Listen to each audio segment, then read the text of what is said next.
Sagittarius, this person is unsure where they stand with you, and so it's driving them crazy. Just plain and simple. You driving them crazy. They're like, am I in the friend zone? Do they actually like me? What is going on? So let's see what their intentions are for you, as well as how this connection can really grow, if it can even grow into anything. Let's see if that future can hold for y'all. But with that being said, I do have the 10 of Swords, the 7 of Cups, and the Star card. So what their intentions are with you is that they're really over it. Okay, they're over not being sure about if you're in it or not. They're realizing that this relationship is no longer supposed to be casual, like a situationship, that it's supposed to be more than that, or at least that's what they want from you. So they're almost over trying in this relationship or this connection that you have, because they want to figure out what's next for us. Do we want to move forward? Do we not? I'm tired of the hot and cold. I'm tired of being uncertain about who we are, what we are. And so now they're reflecting. That's what the 7 of Cups is coming at. Their intention is to reflect, to figure out which is going to really be the right path for them. What's going to really fill their cup? Is this connection going to fill this cup? Should they change direction and look at something else and commit to something different? They're kind of in this feeling like they want to commit. There's like this energy of like, I want this, but there's also an energy of like, I'm not sure what Sagittarius wants. And so because I don't know what they want, I don't know what I should choose, when they just need to choose for themselves at the end of the day.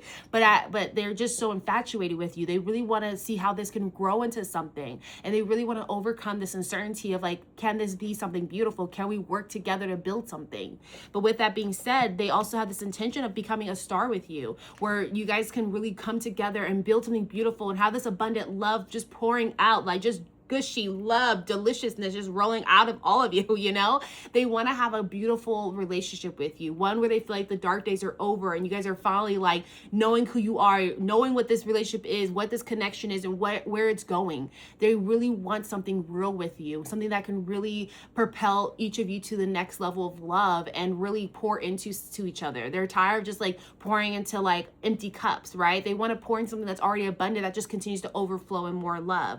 And so they really want love with you. That's the overall intention. But at this time, they're just like, what does Sagittarius want? And it's like conflicting them. They're in their mind. Like 7 of Cups, they're in their mind. They're like, I don't know. Like, I don't know what I should be doing, and if they are even interested. But let's see what can happen with this connection. What's the future holding for this connection if everything stays the same for our Sagittariuses in their connection here?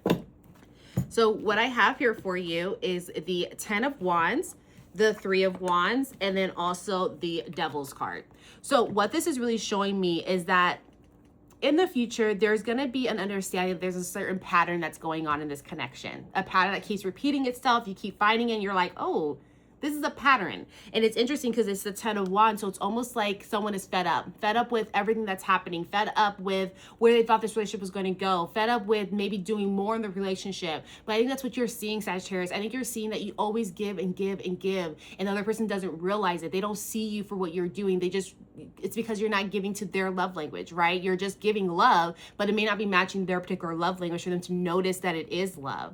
And so nonetheless, you find yourself in these patterns with people where it almost feels as though like it could be something beautiful, but like you're paying all the bills, or like you are planning all the dates, or like you are planning out the future and they're not contributing. And so you're like, I don't want to keep going into the same exact cycle. And so this is what you're feeling like. You feel like you're picking up the slack and really like showing up for this person, but they're not doing the same. And so you're like, I'm kind of done always being the one giving 80 and the other person giving 20% and then telling me that I'm not doing enough. You're almost feeling like this connection is going to grow into something that may not be a safety net as you thought it was, but it's going to be there to help you grow. And that's really what the future is holding. It's going to be a lesson for you to realize a certain pattern so you can break that pattern, and maybe even an overall generational curse. So that kept happening to your mom and your grandmother and things of that sort. So you're really in this essence, if this relationship is there and if this connection does continue, it's going to reveal parts of yourself that needs healing, parts of yourself that needs to be released, parts of yourself that needs to be realized. And when you start to do this, that's when you're going to feel like, you know, you're breaking free and your life is actually on the right path. So with this connection, it's not to say that it's going to end or anything like that, but it's going to unlock something in you that's going to really make you reframe how you see love, how you receive love, and how this connection can continue to go. And it's going to go in the right way because you're breaking curses, you're breaking cycles that are no longer worth your lineage. It's no longer supposed to be part of your path moving forward. And so that's really what I'm showing here. If you do, decide to move forward, it's going to really unlock something and make you realize something that you need to really break free from. Now with that, I want to leave you off with a yes, no question as well as an angel number. So I'll get your angel number first, but what's our angel number here? So think of your yes, no question as I pull your number. But what is the angel number we should share for our Sagittariuses? Ooh, that's a lot of cards. Just one card here. So what I have for you is 1717, self-reliance, and that says time has come to rely on your knowledge, your wisdom, and your ambition.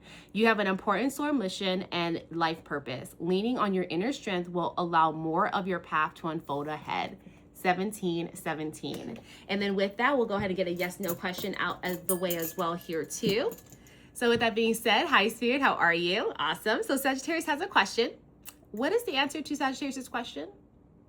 That is a yes. Thank you so much, Spirit. And can you double confirm that? What is the answer to Sagittarius' question? Just one more time. Double confirmed as a yes. Yeah, that's double confirmed as a yes. So that is what I have for you. I hope that this resonates. If it does, leave a comment for your girl. Go ahead and follow, like, do all the good stuff over there. And if you like a personal reading, check link in the bio. But I'll see you guys next time. Bye.